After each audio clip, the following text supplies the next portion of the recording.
Muy buenas noches, profesoras y profesores. Les damos la bienvenida a esta tercera sesión con nuestro padrino el CEIPA. Hoy nos va a estar acompañando el profesor Diego Vélez. Como se les comentó el profesor Ángel, para las personas que nos han acompañado en la noche no nos podía acompañar el día de hoy. El profesor Diego nos está acompañando en las sesiones de la mañana. Entonces le doy la bienvenida al profe Diego para que podamos iniciar la sesión de hoy.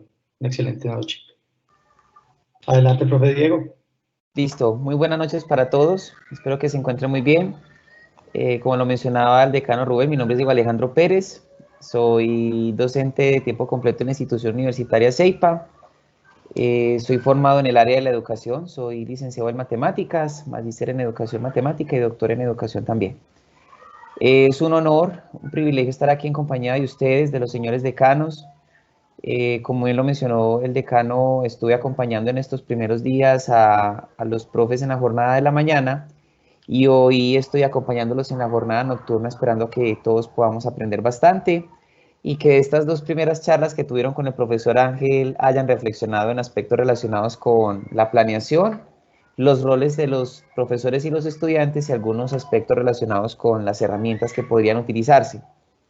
El objetivo de esta tercera charla y también de la cuarta, que tendremos el día de mañana, es socializar con ustedes unos aspectos relacionados con la evaluación. El tercer elemento que habíamos, digamos, socializado al principio, que era como parte integral de este proceso de formación del currículo, de la formulación de la estrategia pedagógica que vayamos a diseñar, y no solamente plantear las herramientas, declarárselas únicamente, sino hacer unas pequeñas reflexiones al principio sobre cuáles son los fines de la evaluación y hacia dónde nos va a llevar esta situación en la que estamos.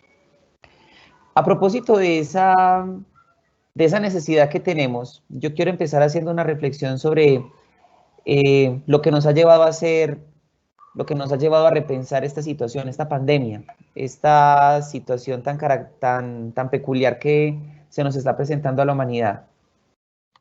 Y es muy probable que todos ustedes sientan esa necesidad, también tal vez esa angustia de esclarecer muchos asuntos relacionados con el quehacer diario en la docencia.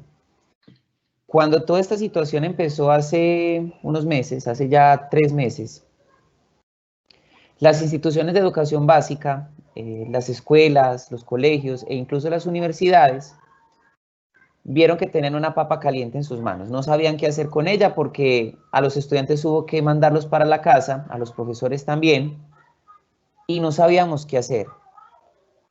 La solución que en ese momento se nos ocurrió a muchos profesores, a muchas instituciones, incluso a nivel, digamos, ya institucional, nacional, era mandarles actividades a los estudiantes, no descuidarlos en el sentido de acompañémoslos así nos toque a distancia. No poseíamos todos el mismo soporte tecnológico, no teníamos las herramientas desde el punto de vista didáctico, metodológico, tal vez conceptual sí, pero no nos daba desde el punto de vista metodológico y didáctico para llevar esos saberes a los estudiantes. ¿Qué salida se nos ocurrió?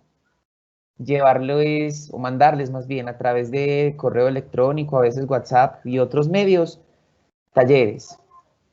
Los estudiantes y los mismos padres de familia se vieron saturadísimos con la cantidad que había de trabajo, jornadas de 10 horas, 11 horas en casa de los estudiantes saliendo de un taller para entrar a otro.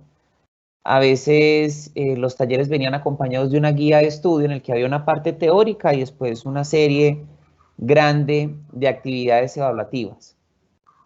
Nuestro reto ahora, queridos colegas, es repensarnos todo eso. Sabemos que no estamos en una posición fácil y que esa zona de confort se ha estado terminando. Ya no tenemos a los estudiantes en las aulas, al menos por ahora. No podemos hacerles los parciales o los quizzes o que presenten las diapositivas en el aula. Y se nos abre una oportunidad de oro en la historia para repensarnos desde el punto de vista pedagógico, didáctico y curricular.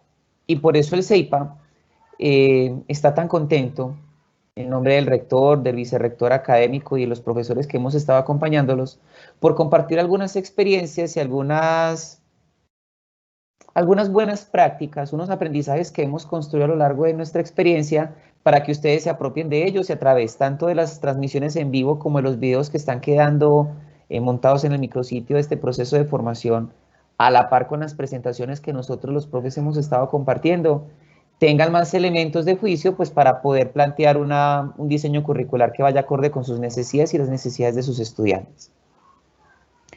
A propósito de esas herramientas, hoy quiero compartir varias. Voy a empezar con la que nos va a orientar esta charla de hoy y por eso voy a compartirles pantalla.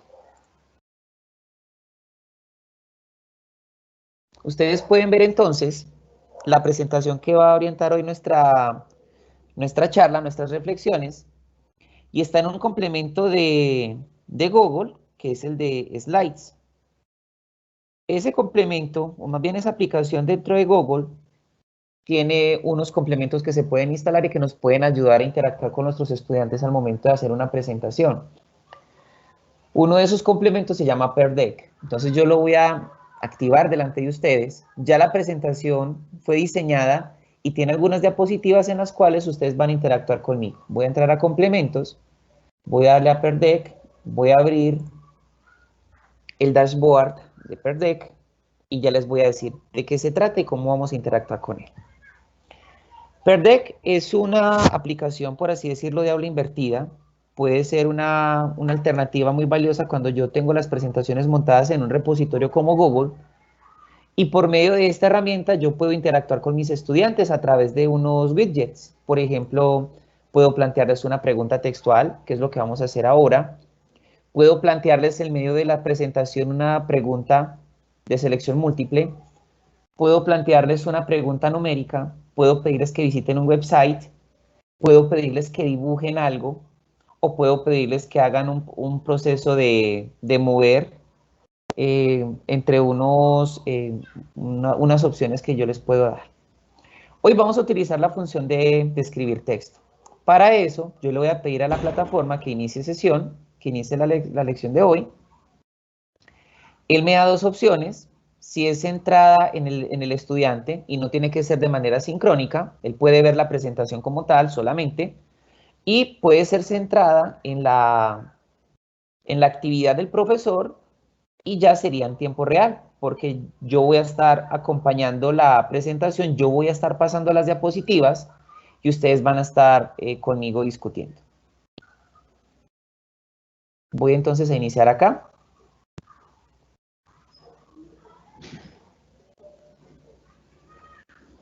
Y se va a abrir una plataforma que se llama Pear Deck.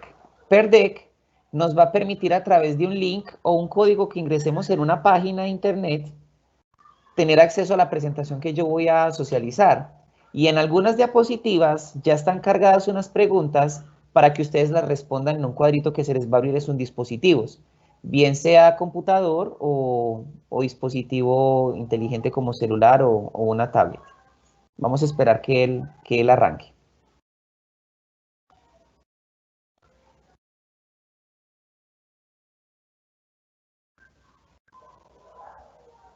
Bueno, entonces vamos a entrar a la página que se llama joinpd.com y cuando él nos pida un código, vamos a ingresar este, L, Q, T, C y X.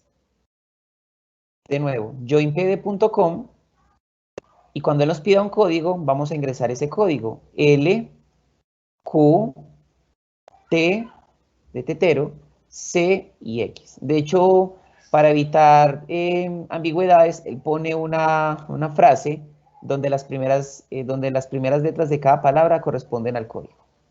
Lo acabo de compartir también en las publicaciones del chat para que los profes lo puedan ver. Ah, bueno, perfecto. Yo voy a también, de hecho, acá, voy a abrir creo que yo también tengo acceso a ese chat y se los voy a escribir por acá. Sí, señor. En publicaciones para que lo puedan, en publicados para que lo puedan ver todos los profes, yo lo acabo de colocar. Yo creo que ahí está también.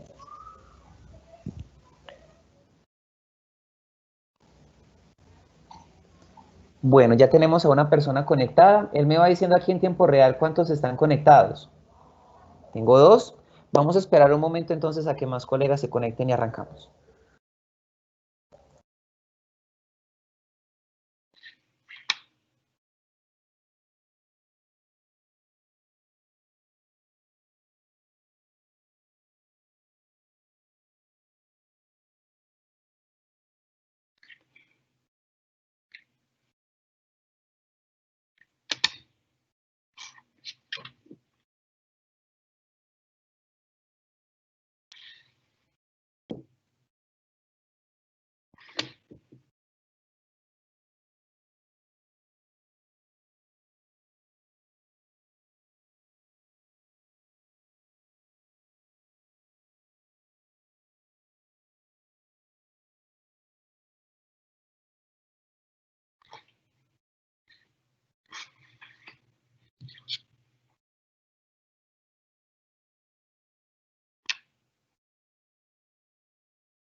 Bueno, otra cosa muy importante, colegas, es que en este momento somos 16 conectados, pero si en algún momento un estudiante entra o yo ya arranqué, pues él puede entrar con el código como tal, no hay ningún problema. O sea, no es pues esperar hasta que todos entren para que no se agobien pues de que hasta que no entre el último no podemos arrancar.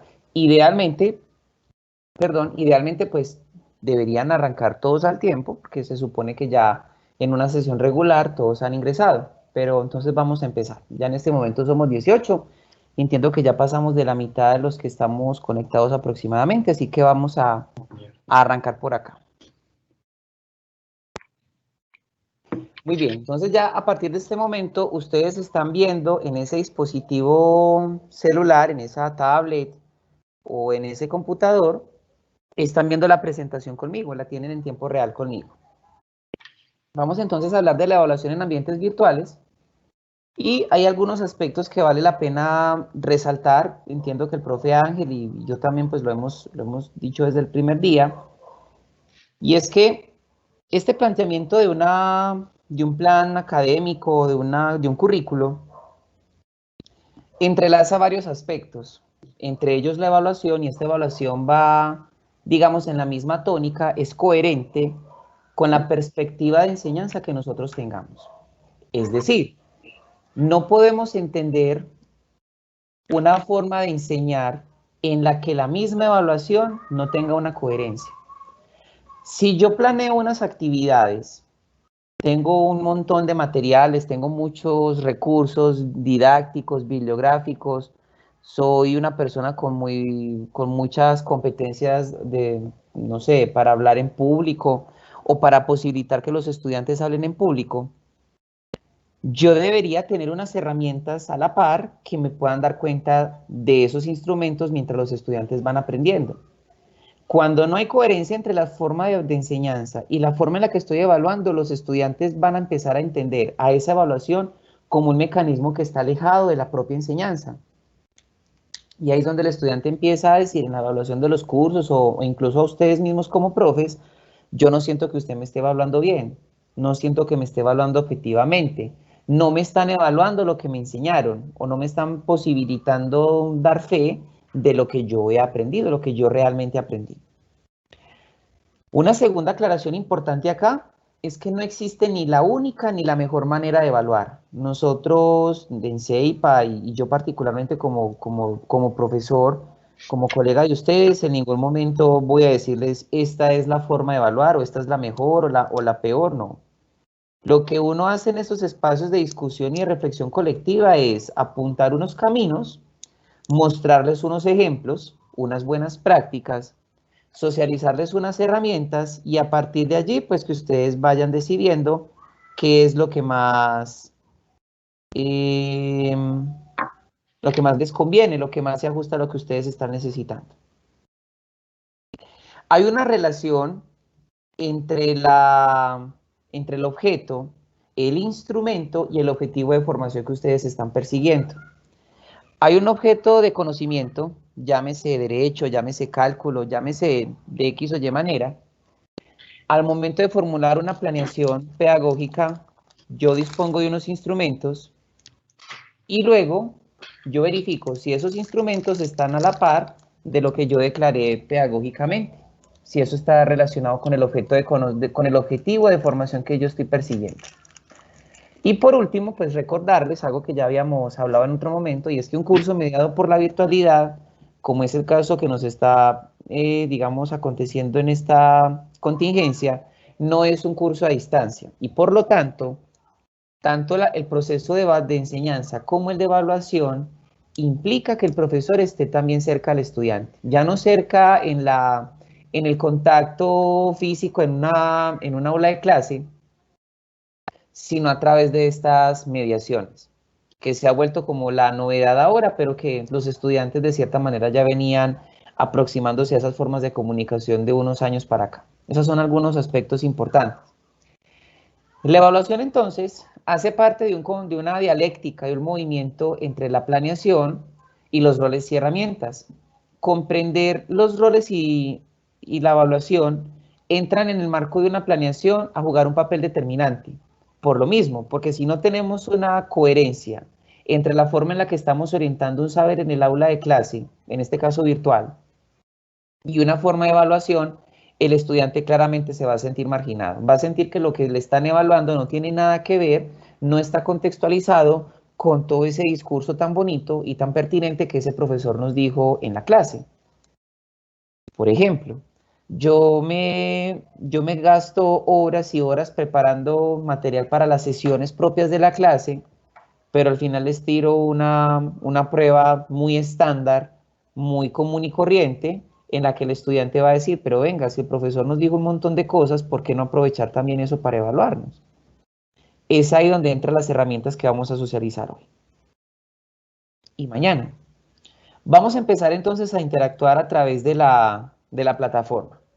Ustedes en esta diapositiva van a encontrar un cuadro en blanco, donde hay una opción de escribir. Entonces yo les voy a regalar unos minutos, unos 10 minutos, para que ustedes me respondan esa pregunta. De acuerdo con su experiencia, su formación y sus expectativas, ¿qué es para usted la evaluación? Una vez pasen esos 10 minuticos, yo voy a leer los aportes que ustedes hagan y sobre eso discutimos otro rato. Entonces, adelante, respondan esa pregunta ahí en su dispositivo, en su computador, en su celular o en su tableta.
Bueno, vamos arrancando, si les parece, a leer las respuestas de algunos colegas. Si ustedes se fijan acá, en la parte inferior hay una opción de mostrar las respuestas de los estudiantes, así las podemos leer colaborativamente. Voy a leerlos para que encontremos algunos términos clave y para que como comunidad, como colectivo, nos demos cuenta qué estamos entendiendo por evaluación desde nuestra propia práctica, desde nuestra propia experiencia. Dice el profesor Argiro que para la evaluación es uno de los momentos del aprendizaje donde el estudiante utiliza las habilidades y conocimientos desarrollados para encontrar alternativas de solución a problemas cotidianos de la profesión y consolida sus avances. Observen algo ahí bastante particular. El profe está mencionando el uso de las habilidades y conocimientos para encontrar alternativas de solución. En ese marco, la evaluación parece que fuera transversal a todo el proceso de aprendizaje, porque lo ideal, lo que nosotros esperamos como profes, yo creo que todos, es que un estudiante constantemente pueda utilizar esas habilidades y conocimientos para solucionar problemas. Porque si nosotros, digamos, compartimentalizamos la formación a que en unos momentos yo solamente dejo que él vea cómo lo hago yo y después lo haga él, el proceso de formación se convierte más bien como en una instrucción, como de tener papeles pasivos en algunos momentos. Si vemos la evaluación en ese sentido, como un momento en el que el estudiante utiliza esas habilidades, es porque de entrada la evaluación debería ser aquel momento en el que el estudiante también está aprendiendo, o sea que hace parte de todo el proceso. Es decir, la evaluación está inmersa en el proceso formativo, no es un momento aislado. Es la medición del proceso de enseñanza-aprendizaje. Nos permite evidenciar cómo la metodología y la didáctica permitió desarrollar la competencia del módulo. Vamos a ahondar más adelante en esta palabra. Aquí vamos a ver medición, momento, ¿cierto? Van a empezar a aparecer unas características, unas descripciones de qué es la evaluación y cuándo ocurre. Aquí dice que nos permite evidenciar cómo la metodología y la didáctica permitió desarrollar la competencia. Es decir, la evaluación no solo mide al estudiante, por así decirlo, utilizando los términos del profesor o la profesora, no solo mide al estudiante, sino que nos mide a nosotros, porque dice que aquí mide la metodología y la didáctica. Es una forma de darme cuenta si el estudiante está entendiendo o asimilando lo enseñado. También una forma de medir qué tanto le estoy llegando a ese estudiante a través de las herramientas o métodos que utilizo en la enseñanza. Vamos a seguir por acá.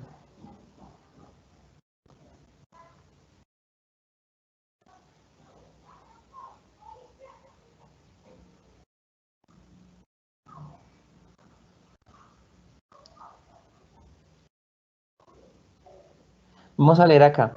Una relación adecuada y pertinente con el objetivo conceptual trazado en el curso y las percepciones subjetivas que se obtienen del análisis crítico del contenido. Miren que aquí ya empieza a relacionar el objetivo que yo planteé como profesor y los resultados que los estudiantes encuentran o muestran a través de su proceso de aprendizaje.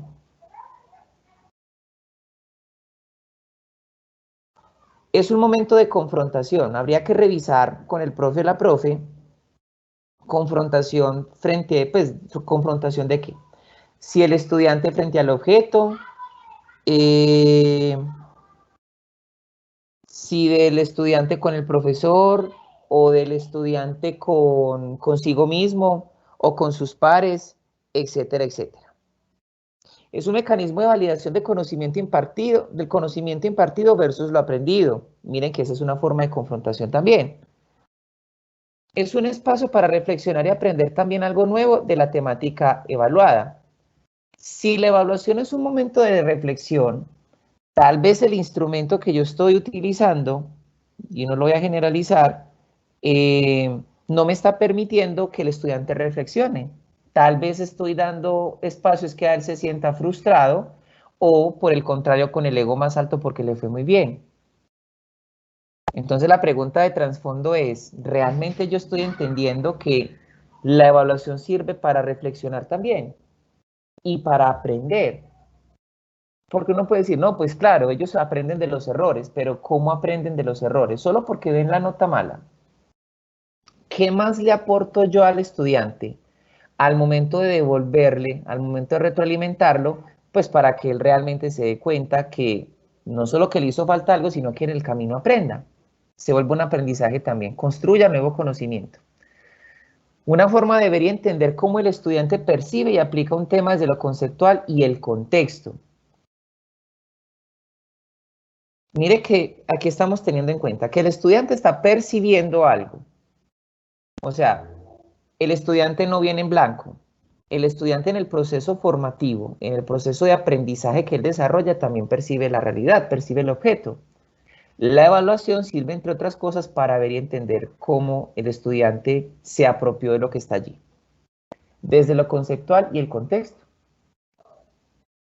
Un procedimiento a través del cual se constata qué tanto está el estudiante manejando los conceptos compartidos por el docente. Mire que hay un asunto de manejo de los conceptos. Yo diría que más que manejarlos, tal vez de forma mecánica en algunos momentos, es cómo el estudiante se empodera, vuelve para sí esos saberes y a través del filtro de su personalidad, de sus experiencias, sus expectativas, su historia de vida, lo pone en práctica pues para resolver problemas, para analizar escenarios, para tomar decisiones, etc. Es la medición de la aprehensión de los conceptos entregados durante las clases por parte de los evaluados. Es donde los evaluados aplican o argumentan los conceptos básicos del tema preguntado. Ojo con eso, porque si es así como lo plantea el profesor o la profesora, parece que fuera en un momento específico. ¿Será que eso mismo que está planteando el profesor o la profesora puede darse constantemente? Ellos pueden aplicar o argumentar los conceptos básicos del tema preguntado aun cuando yo estoy orientando una sesión como estas. Por ejemplo, yo a través de esta herramienta, a través de esto que estoy haciendo, también podría estar evaluándolos. Es donde, bueno, ya habíamos leído esa parte. Identificar las nociones comunes que el estudiante, supongo que el estudiante, no sé si la profe o el profe terminó de escribir allí. Consiste en medir el desempeño recíproco tanto del alumno como del profesor para controlar, específicamente retroalimentar o realimentar y poder completar el proceso de enseñanza-aprendizaje hasta ese momento. Dice, medir el desempeño recíproco tanto del alumno como del profesor. O sea que la evaluación en la perspectiva del profe o de la profe es, digamos, de ida y vuelta. El estudiante también evalúa al profesor o él mismo se evalúa como profe cuando está evaluando. Si eso es cierto, llamaría yo la atención entonces por el uso de las herramientas que utilizamos. Porque si yo hago un parcial, lo califico y lo entrego, no pareciera que en ese camino yo me estuviera evaluando como profe. Yo estoy haciendo algo unidireccional. Evalúa al estudiante y él se da cuenta cómo le fue frente a esa forma de evaluar. Es un proceso formativo que da cuenta de me parece que el profe ahí no terminó de escribir, es un mecanismo por el cual se puede medir el logro de un objetivo, ya sea de forma cuantitativa o cualitativa. Miren que aparece esta forma de evaluar también. No solamente es por medio de un número. Nosotros estamos dados hasta por el mismo sistema de que la calificación, miren que dije calificación, no evaluación, de que la calificación puede ser por medio de un número, de manera cuantitativa, pero ese no siempre es el caso. Es el momento de validación de la comprensión de los contenidos y la apropiación de los conceptos. Cuando se hace, parece que es un asunto que podemos profundizar ahorita. Dice aquí que es un momento. ¿Qué momento? ¿Es constante? ¿Es un momento específico? ¿Cuándo es? Es la manera de identificar los progresos en la formación de los estudiantes y la validación del logro de los objetivos definidos en la etapa de planificación. De nuevo, si esta es la forma de evaluar, yo puedo identificar los progresos mientras progresa el estudiante, mientras se está trabajando. Y la validación del logro de los objetivos. Yo no planifico un objetivo únicamente para el final del núcleo. Yo puedo verificar todo el tiempo, puedo validar junto con los estudiantes si ese objetivo se está alcanzando. Es un mecanismo para identificar si una persona adquirió los conocimientos y competencias que se enseñaron. Es también una oportunidad para el profesor de comprender si su mensaje fue entendido y desarrollado por los alumnos. Aquí Nos volvió a hablar el profe Argiro. Excelente, profe. Es la manera de establecer la comprensión de los temas, lo que involucra no solo aspectos cuantitativos, sino, ojo, cualitativos, y así determinar cómo se desarrolla la formación integral. Miren que aparecen muchos conceptos. Dice, comprensión de los temas. O sea que se espera que el estudiante no solo los apropie, sino que los comprenda en este camino. Habría que preguntarle al profe qué se está entendiendo por comprender, si de pronto podemos ir más allá. Lo que involucra, o sea que la comprensión no involucra solo lo cuantitativo, sino también lo cualitativo. No solo lo cuanti, sino lo cual. Y así determinar cómo se desarrolla la formación integral. Yo me imagino que aquí la formación integral es individual de cada estudiante a partir de esa comprensión de los temas. Para consolidar, es un momento de interacción para consolidar el trabajo de enseñanza-aprendizaje. Muy bien, profe Argiro. Medición de conocimientos de una persona con el fin de obtener un mejoramiento continuo. Medición, aparece nuevamente esta palabra. Es afinar conocimientos en la marcha del periodo académico. Y si es al final, viene a ser la terminación de aprender. Aprender es mi intento de respuesta. Me parece que es un intento bastante válido, profe. La evaluación es un tablero de control para conocer el avance de profesores y estudiantes. ¿Qué características tendrá ese tablero de control? ¿Es automático? ¿Es flexible? ¿Funciona todo el semestre? ¿Tiene batería completa para cada sesión? ¿Qué tanto está programado con herramientas diferentes? ¿Cuántos códigos tiene?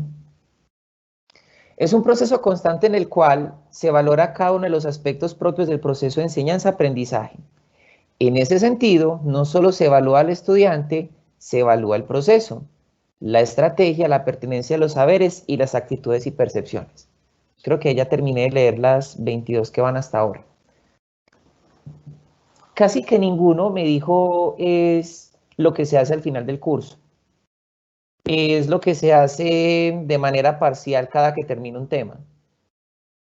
Las respuestas que acabo de leer parecen indicar que la concepción de evaluación que ustedes tienen a partir de su experiencia está enriquecida con palabras clave como acompañamiento a los estudiantes, como percepción de la realidad, solución de problemas, constante, ¿cierto? Proceso.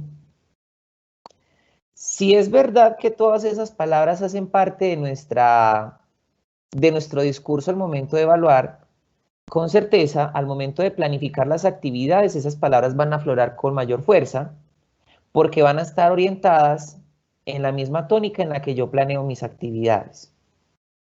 Yo no estoy diciendo que sea malo evaluar como se puede evaluar en algún momento de tantos parciales del tanto y tantos quizzes del tanto y pare de contar. Pues esas también son formas. Lo que nosotros siempre hemos pretendido en estos aspectos a nombre del CEIPA es invitarlos a la palabra clave que tenemos en esta pandemia, que es reinventarnos. No volverla cliché, sino realmente entender que es necesario, particularmente en la educación, donde tantas reglas de juego nos han cambiado, replantearnos algunas cosas. Una de ellas necesariamente es la parte evaluativa. Les agradezco las respuestas que me dieron acá, que pudimos compartir, y vamos a continuar. En otro momento de esta presentación les voy a hacer otra pregunta, tal vez más corta. Ustedes utilizaron algunas palabras para describir la evaluación. Utilizaron, creo que medición, por allí vi, creo que calificar. No vi que utilizaran clasificar ni jerarquizar, pero voy a hablarles de una concepción de evaluación, de una mirada de evaluación que se ha venido trabajando en los últimos años y que ha tomado cada vez más fuerza. Obviamente que ha tenido que hacer competencia, que ha tenido que estar ahí como en una puja con los modelos que voy a decir convencionales, tradicionales, de la evaluación. Es más, ni siquiera evaluación, de la calificación que se le hace a los estudiantes. Acciones parciales al interior del acto evaluativo pueden ser medir, clasificar, corregir, certificar, calificar, examinar, probar o testear o jerarquizar. Prácticamente todas esas palabras son comunes en nuestra jerga como profesores. Yo les puedo decir, dígame en 3 palabras qué es evaluación y con certeza puede caer alguna de esas.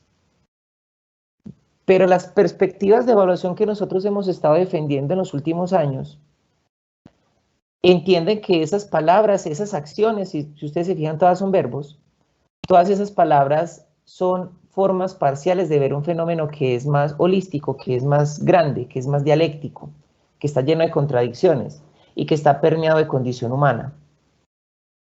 La evaluación en este sentido es una actividad crítica de aprendizaje del estudiante y el profesor. Es decir, un estudiante puede tener una postura crítica frente al desempeño que está teniendo en un curso o en una unidad de aprendizaje e incluso en su propio programa con la ayuda del profesor que está orientando los cursos o un curso en específico. Y es una actividad crítica porque está mediada por una necesidad. No es una tarea aislada. La evaluación hace parte del proceso formativo y por lo tanto debe ser crítica. A propósito de su modelo pedagógico, de su PI también. En el caso particular de los cursos virtuales, mencionamos acá que van más allá de la necesidad de conocer el nivel de apropiación de conocimiento por parte de los estudiantes. Y es necesario preguntarse por las razones para desarrollar las evaluaciones y planificar lo que se desea evaluar. En ese sentido, dice Álvarez, que necesitamos aprender de y con la evaluación. La evaluación en este sentido actúa al servicio del conocimiento y del aprendizaje y al servicio de los intereses formativos a los que esencialmente debe servir. Ojo con esto, colegas, aprendemos de la evaluación cuando la convertimos en actividad de conocimiento y en acto de aprendizaje al momento de la corrección. Ojo con lo que acabamos de decir allí. Es momento, aprendemos de la evaluación cuando la convertimos en actividad de conocimiento. No es el momento de rajar al estudiante, no es el momento de desquitarnos, ni de él para desquitarse, ni de él para mostrar al profesor que él sí sabe. Nada de eso. Es un momento en el que la convertimos en actividad de conocimiento y aprendemos a partir de la corrección, de la retroalimentación. Si vemos la evaluación así, entonces va a estar en coherencia con todo el proceso que yo venía hablando de planeación y de roles y de herramientas, porque la evaluación está inmersa casi que en cada clase. Yo puedo mostrar momentos puntuales en los cuales un profesor, un estudiante, perdón, me puede hablar, me puede mostrar a través de ciertos instrumentos cómo ellos están apropiando de los saberes, de los conocimientos. Y en ese momento yo como profe puedo corregirlo, puedo retroalimentarlo, puedo darle mi punto de vista para que se convierta en un momento de aprendizaje. Y la perspectiva de la evaluación cambia totalmente, cambia de rumbo. Voy a plantearles, en el marco de estas reflexiones previas que estamos haciendo, unas preguntas que están relacionadas precisamente con esa formulación del currículo. Cuando ustedes formularon los modelos de sus cursos y el PI, y digamos la parte epistemológica de su modelo de formación, se hicieron unas preguntas. El qué, el cómo, el cuándo, el para qué y el por qué, ¿cierto? Son preguntas de índole curricular. Y la es a quién vamos a evaluar, así como uno se pregunta a quién le va a enseñar en un proceso de diseño curricular.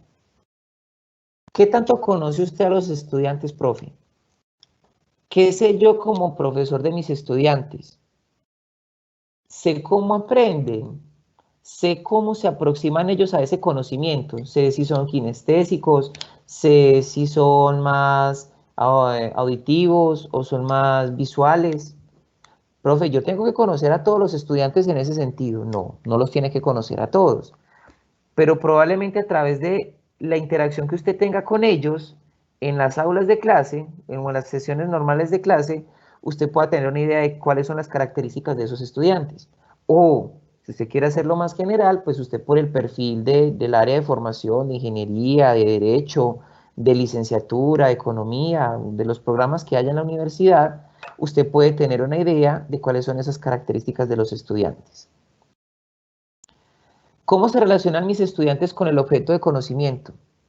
O sea, ¿cómo ellos se aproximan? ¿Les gusta más leer? ¿Les gusta más que yo les presente diapositivas? ¿Les gusta más resolver ejercicios? ¿Son más independientes? ¿Les gusta más trabajar en equipo? ¿Cómo a partir de mi actividad de enseñanza favorezco los diferentes tipos de aprendizaje? Va relacionada con la segunda. Si son kinestésicos, si son visuales, si son auditivos, etc. Yo como profesor y también como universidad, ¿qué recursos sé que posee el estudiante para aproximarse al objeto? Yo como universidad, como carrera, como profesor, como miembro de un equipo docente, yo puedo darme cuenta qué instrumentos están utilizando los estudiantes para sus estudios cotidianos. En esta pandemia, pues uno espera que los chicos tengan un computador, que tengan acceso a unas bases de datos que la universidad puede tener o que ellos mismos puedan acceder con su usuario, que tengan un acceso a simulaciones, por ejemplo, si soy de ingeniería, o que tenga acceso a un repositorio de estudios de caso, si soy de derecho o de pedagogía. En fin, cada profesor, cada área y la universidad como un todo pueden tener una idea de cuáles son las necesidades de los estudiantes a partir de cuáles instrumentos se utiliza para aproximarse a los saberes. Soy consciente de que a pesar de que un grupo sea numeroso, cada estudiante es un sujeto que aprende a su ritmo y con una intencionalidad diferente. Profe, pero es que mis grupos son de, no sé, 30, 40 muchachos. Yo tengo que ir a cada uno a explicarle pues a su medida y a su ritmo. Pues no, pues de hecho la formación en la universidad no creo que en alguna parte diga que es personalizada, pues ese no es como la razón de ser del modelo. Pero como sujeto, como ser humano, yo sí puedo identificar a un estudiante, a un chico, a partir de sus interacciones en la sesión sincrónica y ver cómo él se está aproximando a los saberes y que aprende a su propio ritmo. No me tengo que devolver siempre a, digamos, a atender a los que van más atrás, pero puedo tener alternativas o sugerirles algo que haga más que simplemente decirles, si no estudia más va a perder. Esas preguntas que están ahí, colegas, van enmarcadas a esa pregunta que está en rojo, la grande. ¿A quién voy a evaluar? Yo como profe no puedo ser indiferente a que el que está al frente, en este caso al otro lado de una pantalla, es un ser humano que tiene toda una historicidad y que no viene en blanco. Ahora sí la parte conceptual, ¿qué voy a evaluar? Yo conozco muy bien el objeto de conocimiento que enseño y evalúo. Yo creo que eso pues ahí no tiene ninguna discusión. Nosotros partimos como profes y como universidad, que somos conocedores de un área de saber, pues, que podemos llevarlo al aula de clase. Pero, profe, conozco la historia humana del objeto. Porque si yo conozco la historia de la humanidad respecto a un objeto, si yo puedo aproximarme a las formas en las que la humanidad construyeron cierto objeto de conocimiento, que no necesariamente es matemático, científico o algo así, yo le puedo mostrar a los estudiantes, a través de la solución a problemas o análisis del contexto, cómo ese concepto puede aflorar. Y ellos al momento de que yo los evalúo, al momento de que ellos salen, pueden tener otras ideas. Puedo mostrarle a mis estudiantes los campos de actuación de ese objeto. Es decir, no me quedo únicamente en que la derivada sirve para, no sé, la razón de cambio, sino que yo puedo llevar ese concepto a otros aspectos. Si un concepto es muy abstracto, puedo escalar su aplicación hasta un contexto real. Entonces, no sé, en ingeniería yo enseño matemáticas discretas.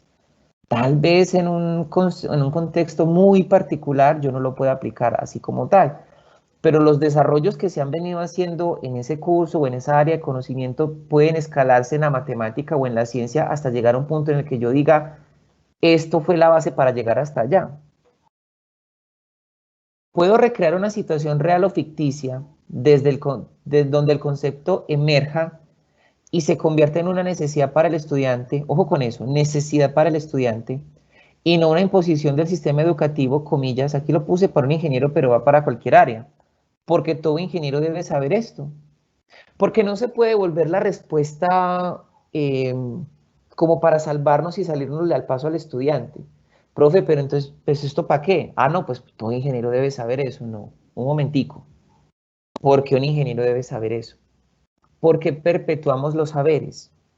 Porque el saber se está convirtiendo en algo que es inamovible y no le damos paso a los nuevos saberes o a las nuevas formas. ¿Será que me hace falta a mí como profe también actualizarme? ¿Será que no solo el ingeniero, sino cualquier profesional necesita unos saberes de base, por supuesto, pero ellos ya van, digamos, en una evolución en la que yo ya me estoy quedando atrás? ¿Por qué y para qué voy a evaluar? Entonces, ¿qué espero ver en el resultado de mis estudiantes al momento de evaluarlos? Una nota, que resuelvan el problema, que sepan calcular la derivada, que sepan rastrear bien los móviles de un crimen, no sé, algo que tenga que ver con su área de conocimiento, que pueda detectar cuál fue la dificultad a nivel pedagógico del profesor al plantear esa actividad. ¿Por qué y para qué debe evaluar? O más bien, ¿por qué debe evaluar y entre corchetes como yo lo hago? ¿Por qué debe evaluarlo así? Yo soy un profe de cálculo. Piénsese por un momento en el área que usted quiera, profe, en el que usted esté inscrito, porque usted evalúa así. O sea, llénese de buenos motivos para hacerlo o confróntese para ver si es que hay otras formas. ¿Quién se beneficia con la forma en que evalúo? ¿Quién se está beneficiando? Si es el estudiante, yo creo que sí. Si es el estudiante, ¿cómo se beneficia él? Yo le entrego a un estudiante una rúbrica en la que sacó 2. Todos los niveles dan para que el promedio ponderado le dé 2. ¿Qué gana él? ¿Qué le estoy dando como un plus frente a la rúbrica? Que tiene 2 y ya. Él puede detectar a través de la rúbrica, que es un instrumento súper valioso, en qué nivel está, pero yo como profesor, ¿qué más le puedo dar? Si yo me beneficio, ¿cómo lo hago? ¿Cómo me beneficio yo como maestro? Si yo tengo los resultados de una prueba o termino toda una sesión en la que los estudiantes expusieron, ¿cómo lo que ellos me mostraron a través de su discurso me beneficia a mí? O sea, ¿cómo lo que yo evalúo también me muestra a mí que estoy haciendo bien o mal las cosas? Y ya que estamos en una realidad tan peculiar, ¿qué debería diferenciar mi forma de evaluar respecto a la que históricamente se ha usado? ¿Por qué? Profes, no podemos pensar que porque ya no estamos en la presencialidad estamos embalados por no poderlos tener en el aula. Hay que replantear algunas formas, que esa es de hecho la invitación, hay que replantearnos algunas formas de evaluar a la par de la enseñanza. Si yo tengo el compromiso como universidad y como profesor de enseñar diferente, yo no puedo seguir pensando que la evaluación va a ser la misma. No tiene razón de ser. ¿Cuándo debo evaluar? Miren que ustedes ahorita, en las respuestas que me dieron, dijeron mucho que era un proceso, que era constante, que es el momento X, que es el momento Y. Entonces, en la programación del curso que yo diseño, ¿en qué momentos contemplo evaluar? Si es un proceso constante, significaría, profe, que yo cada clase o en cada unidad, cada semana, hago algo para evaluar. Ojo, no estoy diciendo sacar una nota. No estoy diciendo sacar una nota, pero yo puedo evaluar constantemente a mis estudiantes. Así como, ¿cómo lo hago? ¿Cómo evalúo los saberes que los estudiantes han construido a lo largo de su trayectoria personal y académica? Es decir, ¿yo me quedo únicamente con lo que hagan en mis 16 semanas de clase? ¿O será que yo a través del discurso que manejo y las formas en que evalúo, detectan y que ellos también detectan, los estudiantes, que a nivel profesional ellos ya han venido madurando unos saberes y unas formas de actuar? ¿Qué estoy entendiendo por evaluación como proceso constante? Esa es una pregunta importante, colegas. ¿Qué estoy entendiendo por evaluación como proceso constante? Porque yo puedo decir, de dientes para afuera, discúlpeme la expresión, ah, no, mi evaluación o la evaluación yo creo que es un proceso constante, pero cuando voy a la planificación del curso veo 4 parciales del 25. o 3 parciales del 20 y el resto en quizzes. Y esa es la evaluación del curso, ahí está el título, evaluación del curso. O a veces en la misma planeación uno dice, la evaluación es un proceso holístico, es un proceso constante que reconoce las particularidades del estudiante. En ese sentido, la siguiente tabla muestra los porcentajes de evaluación. Entonces pone parcial 1, 20%, parcial 2, 20%, parcial 3, 20%, quiz 1 tanto, quiz 2 tanto, final tanto, total 100%. Entonces, lo hace constante que se haga todo el semestre, que se haga parcialmente, en ciertos momentos. No, eso no lo hace constante, eso lo hace puntual. En cada momento, en ciertos momentos del curso, evalúo. Entonces, eso significaría que eso está sesgado. Por un momento, por unos lados, yo enseño y por otros evalúo. ¿Por qué no pensarlo como una sola actividad? Si considero que la evaluación es un proceso constante, ¿qué instrumentos utilizo para visibilizar esa constancia en el proceso evaluativo? Y yo lo pongo entre comillas, no con una intencionalidad irónica, sino porque realmente necesitamos comprender mejor esa constancia. Ojo pues que esto es un asunto muy general, yo no estoy diciendo pues que así sea para cada uno. Ahora sí, ¿cómo lo voy a hacer? Aquí entran los roles y las herramientas. ¿Está alineada mi metodología de enseñanza con las demandas del contexto? ¿Qué tipo de herramientas conozco actualmente que facilitarían el proceso de evaluación como yo lo concibo hoy? Ojo pues, yo hoy, 2 de julio, a las 6:26 de la tarde, 7:26, perdón, ¿cómo estoy concibiendo la evaluación? ¿Y qué herramientas puedo utilizar con base en lo que yo estoy concibiendo? Si yo digo que a mí me gusta la evaluación constante, ¿cómo estoy mostrándole a mis estudiantes a través de instrumentos que es constante? Y ahora, a propósito de lo que nos está pasando, ¿qué tipo de herramientas tecnológicas aproximarían de manera más efectiva y eficiente a los estudiantes del objeto de conocimiento? Porque yo puedo ser muy buen orador, yo la puedo tener muy clara, yo puedo tener todo el material del mundo en archivos, en artículos y todo está montado en el módulo, pero al momento de evaluarlos, ¿yo cómo estoy aportándole a través de la tecnología? Yo sé montar exámenes en Moodle, yo sé montar rúbricas, yo sé montar pruebas cortas en Quizzes, en Kahoot, sé montar infografías, sé cuáles programas les puedo ayudar a los chicos a montar mapas mentales o mapas conceptuales. Esa es nuestra tarea ahora. Tiempo, yo no sé si haya todo el tiempo del que pudiéramos disponer, obviamente, pero creo que esa es la tarea y el rector y los señores decanos han estado como muy conectados con esa parte. Y por último, ¿qué pasa después de la evaluación? Porque es que no es solamente que yo los evalúe y listo, ya tenga su prueba, tenga su hojita con el 5 o tenga su hojita con el 3. ¿Qué pasa después? ¿Qué leo en los resultados de la evaluación de mis estudiantes? Yo veo la planilla y no al final del curso, digamos después de un examen que yo hice por X o Y motivo.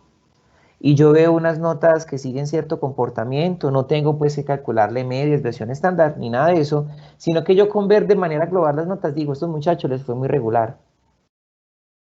¿Qué leo yo en esas notas? Simplemente, no, pues el que perdió, perdió, nada que hacer. O será que yo me pregunto, venga, ¿será que hay algo que yo pueda hacer? ¿Será que estamos fallando en algo? ¿Será que hay un concepto o el hecho de que yo no haya podido estar en esta clase, sino que le pedí a alguien que me colaborara? ¿O será que el hecho de no haber tenido las diapositivas bien organizadas no les ayudó a ellos? Bueno, hay como muchas explicaciones que pueden estar detrás. ¿Cómo afecta en mi metodología el resultado global de la evaluación? Es decir, yo puedo pensar en un ejercicio de reflexión y, y decir, venga, ¿será que el hecho de que les haya ido tan mal es un llamado de atención para que yo me repiense la forma en la que estoy enseñando esto o también evaluando? ¿Será que la manera en la que yo estoy llevando este concepto al aula de clase o en este caso a las sesiones sincrónicas y también movilizando el trabajo independiente no está siendo la más pertinente? Y en ese sentido, si yo siento que afecta en mi metodología el resultado, ¿qué tan flexible soy? O sea, ¿qué tan qué tan permeable soy de los cambios en la percepción que tengan los estudiantes frente a las metodologías y frente a la forma en la que nos están evaluando. Porque usted puede decir hoy, no, pues yo vengo enseñando esto hace X años y pues a mí siempre me ha ido bien, ¿yo para qué voy a cambiar? Simplemente paso mis clases en diapositivas y las monto en PowerPoint. Profe, sí, eso se puede hacer, pero ¿qué tal si aprovechamos estas posibilidades que nos está dando la pandemia y la necesidad de llevarlo a la virtualidad para que nos replanteemos algunas cosas? Si todavía lo hacemos con, digamos, los mismos instrumentos de siempre, ¿cómo dinamizo yo esas otras formas para que puedan tener ciertos puntos de encuentro? Para que puedan colaborar en vez de ser contradictorios. ¿Qué tan flexibles son? Yo asumo, y CEIPA está asumiendo junto con un aula, que esta es una oportunidad precisamente para que seamos flexibles, para que seamos fractales, para que podamos repensarnos las formas de evaluar y obviamente de enseñar. Esas son unas preguntas que yo les dejo ahí como en el tintero para que ustedes en otro momento, cuando vuelvan a ver este video, cuando vean las diapositivas que les vamos a compartir, se vuelva un objeto como de reflexión no solo individual, sino también colectiva. Son preguntas retóricas que nosotros les hacemos como para que les movilice algo a ustedes allá, para que ustedes digan, sí, hombre, sí me hace falta como ver si los estudiantes esta metodología les está aportando o no. Y saben por qué yo siento que es más fácil que hagan esas reflexiones por las palabras que ustedes me dijeron ahora. Es que ustedes la tienen clara. Todas esas palabras clave que ustedes me dijeron ahorita, que es un proceso, que es un momento, que es para ver las competencias, que para validar los resultados, que, o sea, todas esas palabras son las formas en las que ustedes a través de su experiencia han entendido la evaluación propia cuando fueron o son estudiantes y también cuando se enfrentan a un contexto de enseñanza. A propósito de la evaluación como parte del proceso de formación, la UNESCO establece, entre otras cosas, 3 criterios básicos para validar la evaluación. La evaluación debe ser válida, debemos responder a la pregunta si realmente los métodos y herramientas utilizadas evalúan el proceso de aprendizaje del estudiante con base en los objetivos. Es decir, no es una evaluación aislada. Es decir, usted está tirándoles un examen, una presentación, algo para salirles al paso o está enmarcado en unos objetivos de formación que usted como universidad y como profesor al interior de un colectivo formuló. Si no, entonces la evaluación va por un lado y la enseñanza va por el otro. Y eso hace más difícil toda la tarea, tanto la de ustedes como la de los estudiantes. La evaluación debe ser fiable, debe tener confiabilidad. Entonces, para lograr eso, entre otras cosas, hay que variar, hay que tener un abanico de posibilidades para aproximarnos a la evaluación. Debemos utilizar escalas, rúbricas y podemos utilizar incluso colectivos docentes para revisar las producciones de los estudiantes. ¿A través de qué? De exposiciones grupales, a través de co-teaching, hay varias metodologías. Y la evaluación debe ser justa, debe considerar todas las capacidades y preferencias de aprendizaje de los estudiantes, no tener prejuicios y debe alinearse con los objetivos de formación. Es decir, la evaluación no puede volverse el momento en el que yo ya digo, bueno, me desquité, ahora sí, ya trabajé muy duro 16 semanas, ahora sí me puedo sentar a ver cómo ellos se descosen respondiendo a este examen que planteé tan duro, porque ya llegó el momento, ya me estoy desquitando, no. La evaluación hace parte de todo ese entramado de acciones que el profesor hace en su día a día para aportar a la formación de los estudiantes. Luego tiene que ser justa y debe ser objetiva. A nivel de la virtualidad, tanto el proceso de enseñanza como de evaluación tiene unas dimensiones. Nosotros le traemos con base en Cobos y otros autores 5 dimensiones que vamos a desarrollar a continuación. La evaluación debe tener una componente pedagógica, una dimensión tecnológica, una de diseño de interfaz, una de gestión, una de orientación y bueno, ya les voy a explicar cada una. Respecto a lo pedagógico, una evaluación debe mostrar, a la par del proceso de enseñanza, congruencia y claridad de objetivos. Científicamente debe mostrar rigurosidad, o sea, yo debo, y eso pues yo lo asumo, que todos estamos claros allí, todos tenemos un rigor científico frente al objeto de conocimiento. Los conceptos que están, digamos, poniéndose sobre la mesa en un proceso formativo deben ser relevantes y actuales. Se debe mostrar claridad y secuencia del curso. Eso es una recomendación que siempre hacemos y es, desde el principio del curso, el estudiante debería saber cuáles son las fechas, cuáles son los ítems de evaluación, qué rúbrica le corresponde a cada actividad, cuál ponderación tiene, cuánto plazo tienen, si es individual o es en equipos, etcétera, etcétera. Y desde el punto de vista pedagógico, tanto la evaluación como el proceso de enseñanza debe posibilitar la interactividad entre alumnos y entre alumno y docente. Desde el punto de vista tecnológico, pues uno debería garantizar la funcionalidad y disponibilidad del hardware, computador o el smartphone si yo quiero hacer un trabajo en redes sociales o la tablet, etcétera, y calidad en el servicio de red de internet. Ese es tal vez el reto más grande y que no siempre depende de nosotros. Toda esta contingencia ha obligado al gobierno nacional, los gobiernos locales, a las empresas proveedoras a hacer esfuerzos grandes para mantener una conectividad relativamente alta entre los usuarios. Y eso pues que estamos hablando de estudiantes y de profesores que están en las urbes, en las ciudades pues grandes. Otras universidades han tenido ese reto de disponer a través de programas de solidaridad, de Coronap, cierta cantidad de megas para que los estudiantes puedan mínimamente conectarse así sea a través de WhatsApp.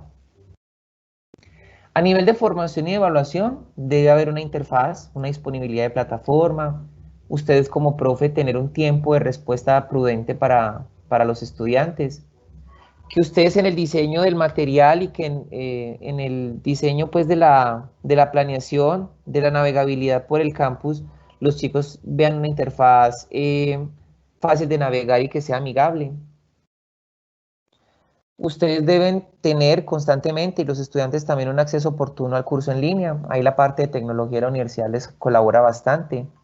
El curso debe estar actualizado, que si el estudiante quiere avanzar un poco, él sepa por qué puede o por qué no puede, qué materiales debe pasar primero.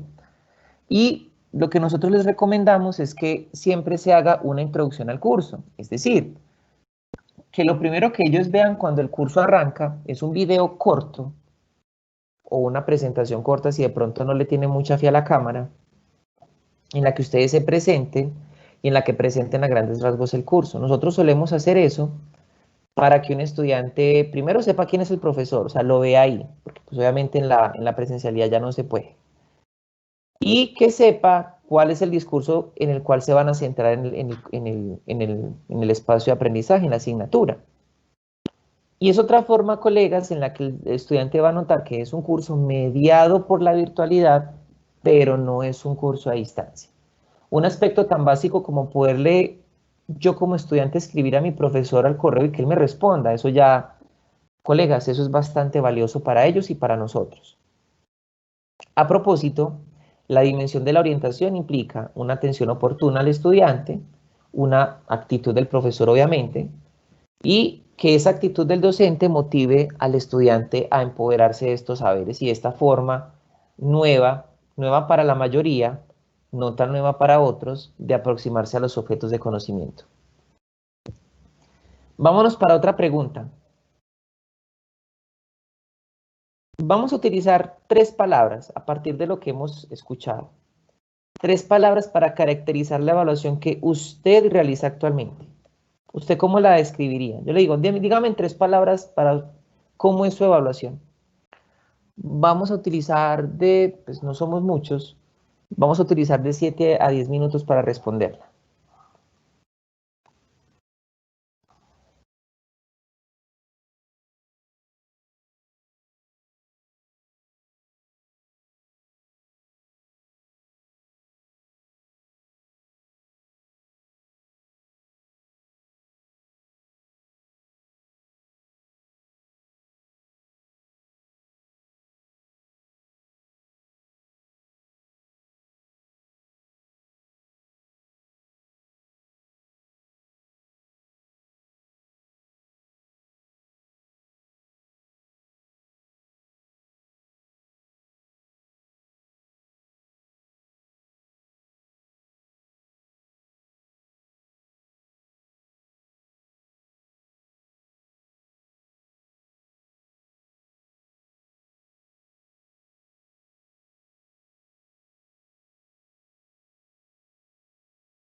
Muy bien, vamos a leer algunas de las respuestas entonces de nuestros colegas.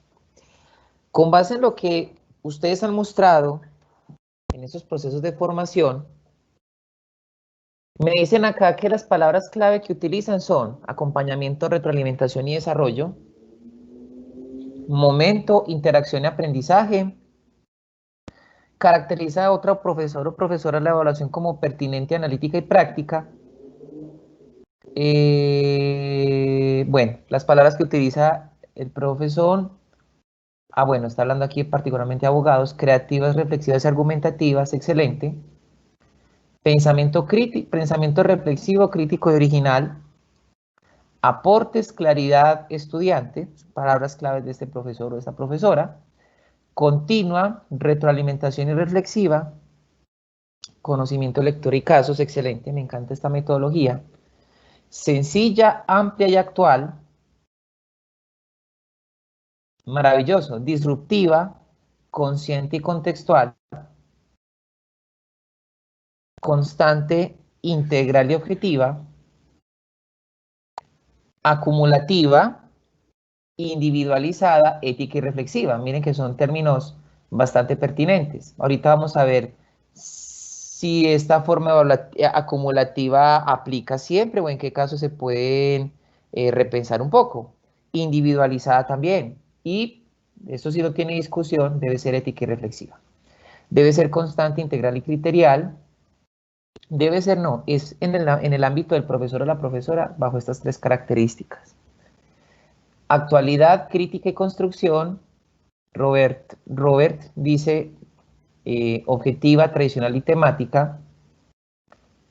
No sé, profe Robert, qué estamos entendiendo por tradicional. Yo creería que más adelante, incluso en esta misma charla o ya la de mañana, podemos profundizar en esto. Aprendizaje, conocimiento e innovación, dice el profe Francisco. La profe María Eugenia dice orientación, autosuperación y retroalimentación positiva. Yo creo que en este marco todas las retroalimentaciones deberían ser positivas, ¿no? O sea, el hecho de retroalimentar a un estudiante implica un ejercicio, no lo voy a poner en términos del cariño ni axiológicos, pero creo que es un compromiso con el estudiante muy grande. La pregunta es, ¿cómo impacta la retroalimentación a mi estudiante?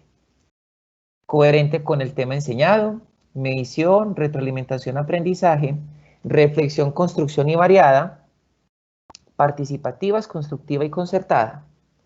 El profe Jaime dice identificar y solucionar el problema, continuidad, aprehensión y afianzamiento.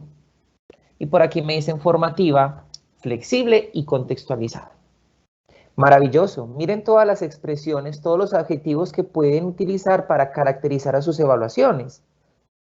La tarea es, de la mano de todo eso que dijeron, más lo que cada uno de los que faltan piensan o saben de su propia práctica, pueden formular una evaluación que vaya de la mano con un proceso formativo en el currículo y que esté alimentado por unas herramientas.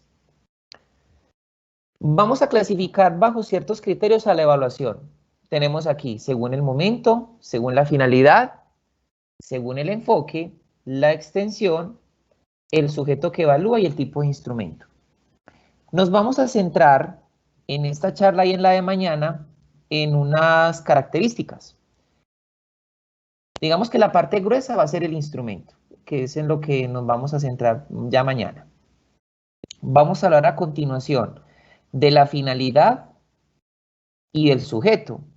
Ya la parte de si es cualitativa, cuantitativa o mixta, o si es parcial o global, o si es inicial, continua y final, van a ser, digamos, transversales a las discusiones que elaboremos en torno a los otros tres.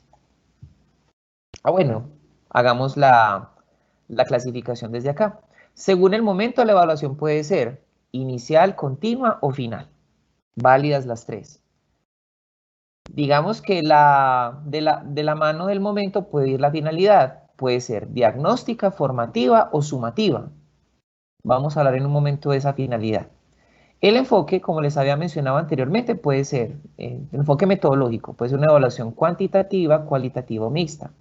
Profe, pero es que al final nos piden solamente una nota numérica. Yo sé, pero ¿cómo puedo volcar al interior de la dinámica que yo tenga en mis sesiones, una evaluación que también sea cualitativa y que en algún momento pueda tornarse cuantitativa. ¿Cómo hago ese tránsito entre una metodología y otra?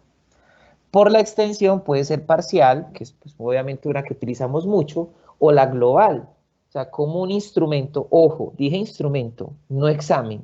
Como un instrumento puede valorar globalmente los aprendizajes o la apropiación de saberes de los estudiantes. Según el sujeto, también lo vamos a ver en un momento, la evaluación puede ser auto, puede ser coevaluación o puede ser heteroevaluación. Y respecto al instrumento, puede ser automatizada, que es lo que las plataformas nos apoyan bastante ahora. Puede ser colaborativa, donde aparecen los foros de discusión, por ejemplo, o las charlas o las socializaciones. O puede ser enciclopédica, con el desarrollo de material escrito. O también audiovisual. Hablemos un poco de la finalidad. Para pensarnos la evaluación diagnóstica, tengo 3 reflexiones para hacer. Una evaluación convencional, cuando digo convencional, es con los instrumentos que normalmente utilizamos cuando estamos en la presencialidad. No es el único medio para hacer una evaluación diagnóstica. La evaluación diagnóstica, una prueba cero, una unidad cero, un examen de prueba, a ver cómo van. No, uno puede utilizar otros instrumentos. ¿Qué le sugiere uno? Por ejemplo, textos cortos, foros de discusión, ideogramas, infografías, videos cortos, etc. Pregunta, ¿cuáles son los saberes o conceptos que yo deseo rastrear en los saberes previos de los estudiantes? O sea, yo puedo tener una intencionalidad de entrada al momento de hacer un diagnóstico. Yo quiero rastrear específicamente qué tanto han apropiado ellos a lo largo de su carrera en tal concepto. No sé, soy un profe de cálculo integral, de cálculo 2. ¿Qué tanto saben ellos específicamente de esto de derivadas? Que yo como profe sé que es fundamental para arrancar bien. Y yo con eso ya, teniendo en cuenta que yo soy flexible para estas cosas, puedo revisar unas cositas de la planeación internas dentro de mi libre cátedra para poder orientar mejor el curso. Eso de esa manera orienta el instrumento. Recuerde, profe, el estudiante no viene en blanco y ha apropiado saberes a lo largo de su vida. ¿Cómo aprovechar estos saberes para que el estudiante no se sienta alienado, para que no se sienta marginado? Si yo detectara de entrada, ojo, no me tengo que llevar pues toda una semana, todo un mes haciendo diagnósticos, no. Yo puedo establecer una dinámica en la primera o en la segunda clase en la que yo empiece a detectar estas cosas y ya con eso me vaya yendo con ellos. Y ya que hablamos tanto de la evaluación formativa, voy a mostrarles un esquema de un modelo pues, que suelen utilizar algunos programas de formación o algunos paradigmas educativos. Si entendemos la evaluación formativa, de entrada, en el hacia dónde vamos, hay que compartir con los estudiantes las metas. Uno de entrada siempre debe decirle a los chicos uno para dónde va, cuáles son los objetivos que se pretenden alcanzar. Ojo, no es únicamente diciéndoles, bueno, cuando esto estaba en la presencialidad, vayan a tal fotocopiador y descarguen el programa del curso, no. O yo les mando por correo el programa y ustedes lo leen, tampoco. En lo posible, colegas, socialicen con los estudiantes cuáles son los objetivos de formación y cuáles son los criterios de logro de esos objetivos. Si yo tengo eso claro, como estudiante, por ejemplo, me leen el criterio más alto de cada rúbrica o el objetivo general, yo ya sé para dónde voy y puedo tener la alternativa de ir a buscar lo que me haga falta para no estar tan perdido en la clase. Cuando yo pase esa fase de hacia dónde vamos, yo puedo ir recolectando evidencia. Ojo, no únicamente con los exámenes, no únicamente con las pruebas. Yo recolecto evidencia en la discusión con los estudiantes, en la participación que ellos tengan, en las respuestas a las preguntas que yo les formule, en el dominio de la parte conceptual, en el rigor científico que tengan, en el uso del lenguaje. Con base en esa evidencia que yo recolecto, conscientemente yo la interpreto. Y en un ejercicio de interpretación evidencio cuál es la brecha, la brecha de aprendizaje, qué es lo que me está haciendo falta. Esos momentos pueden ser muy puntuales, puede ser después de un examen, ¿por qué no? O una exposición en la que yo diga, muchachos, ya escuché todas las exposiciones, y me dejan muy preocupado. O pueden decir, pues no tan terrible, no se está cumpliendo como la expectativa que yo tenía. Parece que nos está haciendo falta algo. Hagamos un ejercicio de autoevaluación.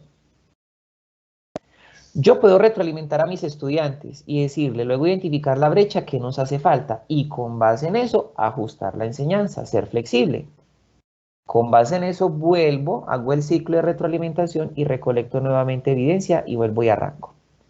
Cuando yo como profesor y de manera colaborativa con los estudiantes pueda, digamos, cerrar esa brecha, diré en ese momento que ya logré unos objetivos de formación.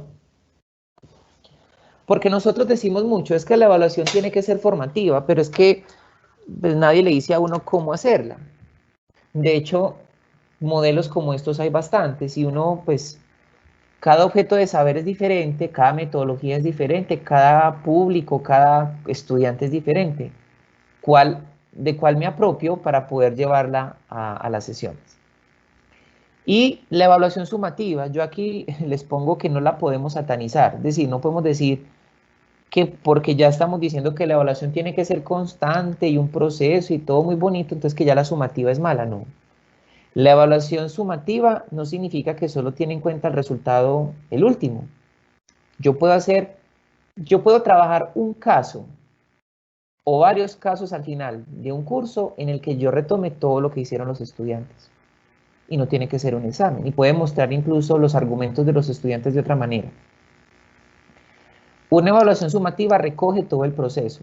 ¿Cómo estuve evaluando a lo largo del periodo académico? ¿Solo a punta de exámenes? ¿Utilicé otros instrumentos? La evaluación sumativa no implica un examen final. Uno puede tener una idea de los aprendizajes de los saberes apropiados por otros medios. Ojo, no es un examen final solamente. Uno puede utilizar textos, presentaciones, videos, infografías, portafolios, diarios de campo, bitácoras, etc. Uno puede utilizar muchos instrumentos, no solamente un examen. Y otra pregunta, ¿cómo garantizo calidad del proceso educativo? Solo con una nota. Es decir, ¿cómo yo estoy dando cuenta al final que el estudiante aprendió a través de una evaluación sumativa solo por la nota que saque? ¿Qué pasó con todo lo demás? ¿Estoy considerando todo lo demás? Es la pregunta allí. Vamos a hablar en estos 15, 20 minutos antes de pasar a las preguntas o tal vez comentarios que tengan del sujeto, quién evalúa. Dado que la evaluación hace parte del proceso de formación, en este proceso intervienen varios sujetos, no solamente profesores y estudiantes, de hecho aparecen otros como expertos, la comunidad, los clientes de una consultoría, el empresariado, etc. Cada uno de ellos con una historicidad, unas experiencias, unas expectativas y unos saberes. Aquí identificamos tres tipos de evaluación respecto al sujeto. La autoevaluación, la coevaluación y la interevaluación. La autoevaluación es un proceso de reflexión que hace el estudiante, donde analiza críticamente su desempeño a lo largo de un proceso educativo. ¿Qué debe contemplar la autoevaluación? La reflexión del estudiante, su postura crítica, los conocimientos y objetivos que alcanzó, que debe ser constante también, y que debe detectar de la mano del profesor unas fortalezas, unas debilidades, unos retos y unas oportunidades. ¿Cuándo se hace? La autoevaluación generalmente se hace al final, pero la autoevaluación se puede hacer también en cualquier momento. Yo aquí toco tres momentos. Al comienzo de un curso se le puede pedir a los estudiantes que antes de iniciar se indague por sus expectativas, por sus conocimientos previos o por las competencias y conocimientos que desea desarrollar. Puede ser a lo largo del curso.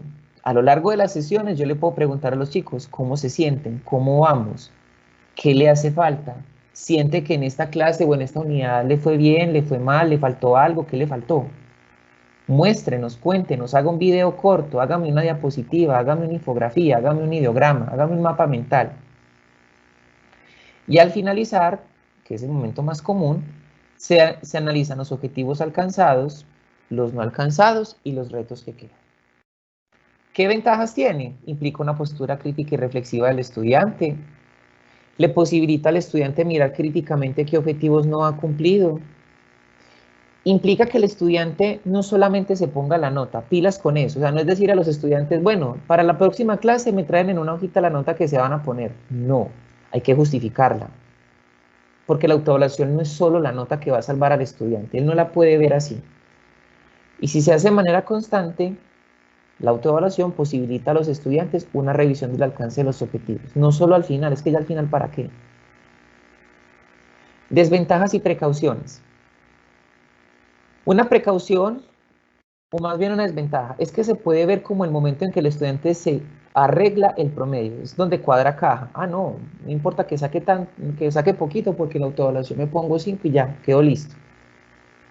Hay que comunicar los alcances de la autoevaluación en el proceso formativo. Hay que hablar con ellos, hay que decirles, muchachos, vamos a hacer la autoevaluación, pero pensando en esto. Y si son estudiantes de primeros semestres, tal vez sea necesario como inculcarles mucho de qué es eso la autoevaluación, porque vienen de un modelo tal vez en los colegios o en otras partes donde ni siquiera la hacían. Y tampoco la pueden ver como para cuadrar caja. No es un salvavidas, hay que justificar. ¿Cómo se realiza? Pues no hay una carta magna para esto, pero uno mínimamente puede trabajar 4 aspectos: los aprendizajes, las dificultades, los retos y finalizar con la nota, con la valoración cuantitativa. Entonces, en los aprendizajes, ¿qué aprendizajes desarrollé? ¿Qué nuevas habilidades desarrollé? ¿Y qué objetivos de formación alcancé? ¿Qué dificultades identifiqué en mi proceso de aprendizaje?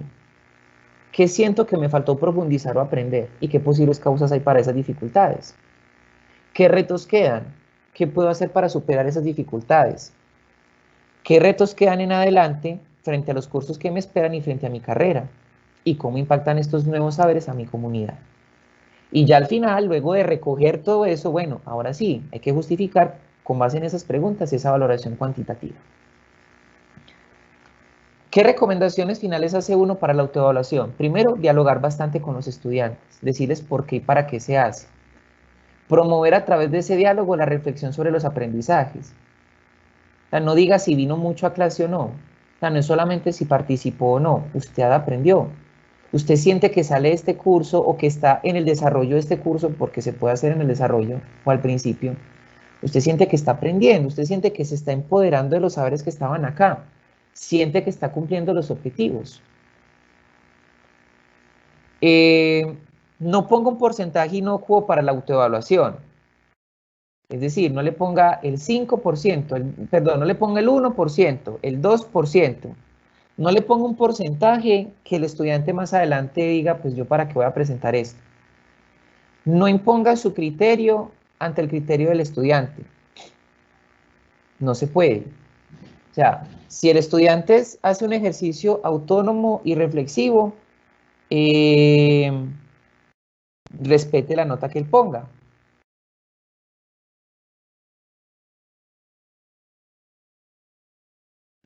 Y si es el caso, retroalimente la autoevaluación. Es decir, no es bajarle la nota, ni siquiera subírsela. Es sacar el espacio para que él o ella lo escuche su punto de vista frente a la nota que se puso y frente a los argumentos que utilizó. Es decir, es un espacio para discutir. Frente a la coevaluación, es la evaluación que hace un par, que hace un colega. Esta evaluación implica que los estudiantes, que los compañeros, a partir de la observación, valoren mis aprendizajes y aportes. También implica, ojo, la reflexión, la postura crítica, que él valore mis conocimientos, los objetivos alcanzados y mi trabajo en equipo, que es algo que surge acá, que se haga de manera constante y que tenga en cuenta fortalezas, debilidades, retos y oportunidades. Nuevamente, ¿en qué momento se puede hacer? Pues hombre, uno no puede hacer una coevaluación cuando empieza el curso porque uno no ha trabajado con los chicos, pues con los colegas, perdón. O sea, yo no puedo calificar el rendimiento, o calificar no, yo no puedo valorar el rendimiento o el trabajo en equipo de un colega con el que no he trabajado en este curso. Entonces uno lo puede hacer en el desarrollo, cuando ya lleva cierto tiempo trabajando, o al finalizar. ¿Cuál es la clave de la coevaluación, colegas? Que los estudiantes tengan el suficiente tiempo y espacio para poder trabajar en equipo. La coevaluación no es únicamente preguntarle a un chico si vio que el otro vino a clase, o si vio que el otro hacía muchas preguntas o participaba nomás. Yo en el espacio de la sesión, en este caso sería virtual, yo cómo valoro el trabajo que realiza mi colega, pues debo primero trabajar con él. ¿Qué ventajas tiene? De nuevo, implica la postura reflexiva y crítica del estudiante, le posibilita al estudiante mirar críticamente el desempeño de los compañeros, establece la coevaluación en un espacio de discusión al interior del grupo. Obviamente favorece la comunicación y la argumentación para yo decirle a mi colega qué es lo que le hace falta o qué rescato de lo que él ha hecho.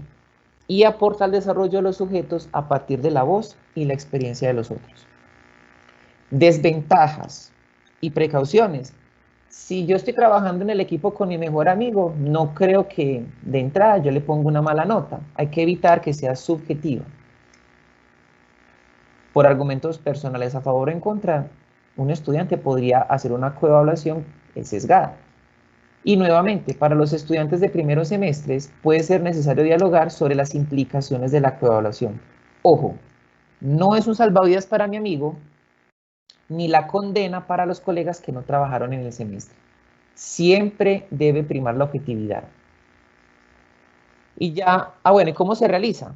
Nuevamente, aprendizajes, dificultades, retos y la valoración. Frente a los aprendizajes, ¿qué aprendizajes vi que se desarrollaron en mi compañero? ¿Qué nuevas competencias o habilidades observo desarrollados en él o en ella? ¿Cómo vi que trabajó en equipo? Dificultades. ¿Qué dificultades identifico en el proceso de aprendizaje de mi colega? ¿Qué siento que le faltó profundizar o aprender? ¿Qué posibles causas encuentro en esas dificultades? En los retos, ¿qué puede mi colega hacer para superar las dificultades que yo detecto en él o en ella? ¿Qué retos le planteo en adelante frente a los cursos que le podrían esperar y frente a su carrera? Y ya luego de hacer toda esta justificación, frente a esta reflexión frente al desempeño de mi colega, entonces ahora sí, ¿qué valoración le voy a proponer? Las recomendaciones son prácticamente las mismas que para la autoevaluación. Dialogar con ellos, promover la reflexión, no poner un porcentaje pues inocuo, el 1, el 2%, pues porque ellos no le van a ver el peso que realmente tienen, no imponer el criterio y si es el caso, retroalimentar. O sea, tomarse el tiempo tal vez de manera individual o colectiva de dialogar con los estudiantes respecto a lo que ellos están haciendo, de lo que ellos vieron en sus colegas. Como hoy y mañana vamos a estar hablando de la heteroevaluación particularmente, que es la que realiza el profesor o un experto, pues voy a hablar un poco sobre él. Los aspectos que menciono acá, reflexión, postura crítica, son los mismos también, pero aquí ya retomo algo que se llama satisfacción y resultados cuando, por ejemplo, es la comunidad o cuando es un externo que está esperando un resultado puntual de un proceso de práctica. Esta evaluación para el caso nuestro de profes es constante, pero si es un experto o un proyecto que se presenta a la comunidad, pues debe ser en un momento específico. Algunas reflexiones. Debe ser realizada por el profesor o un experto. Puede ser, perdón. Cuando yo llamo a un experto, yo no le puedo decir a mi amigo experto una hora antes que se aparezca en la videoconferencia para que vea unos trabajos que hice con mis chicos. No. Yo debo decirle con muy buen tiempo qué es lo que él va a ver, si va a calificar bajo qué criterios, y mis estudiantes deben estar también informados de que un colega experto va a estar.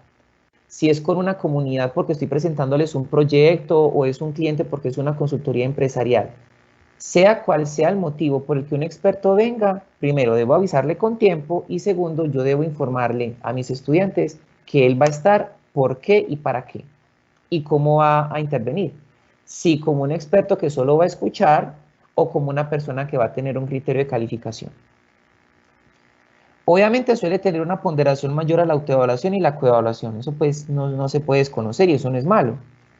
Es importante que la evaluación sea un proceso colaborativo. centrado en la formación y no en los resultados. Por ello, la autoevaluación, la coevaluación y la heteroevaluación se deben complementar, aunque la ponderación sea claramente diferente. Es decir, no se puede marginar a la autoevaluación y a la coevaluación únicamente porque tienen porcentajes menores. La voz del estudiante es muy importante en estos procesos, particularmente en lo evaluativo. Decanos, no sé si de pronto podamos sacar unos 10 minutos para tal vez unas reflexiones o algunas preguntas que tengan los colegas. Profe, claro que sí.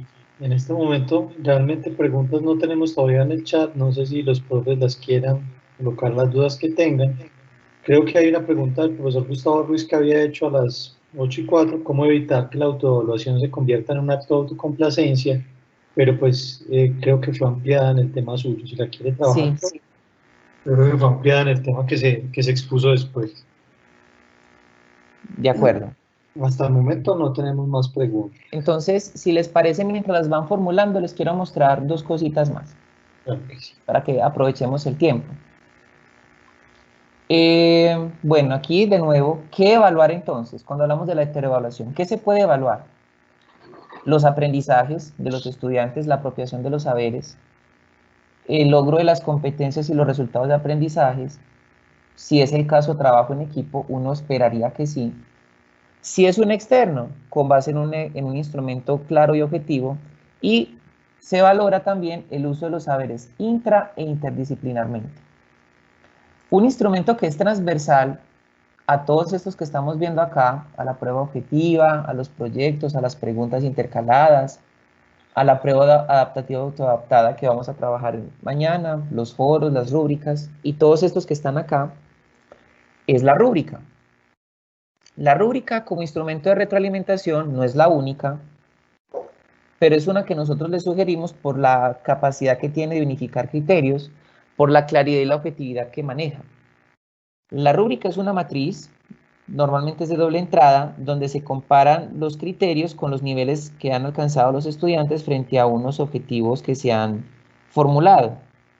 Es en ese sentido donde algunas herramientas como Excel, Moodle y otras plataformas, Rubristar, que están en la red, que algunas son gratuitas y otras no, permiten hacer como este planteamiento.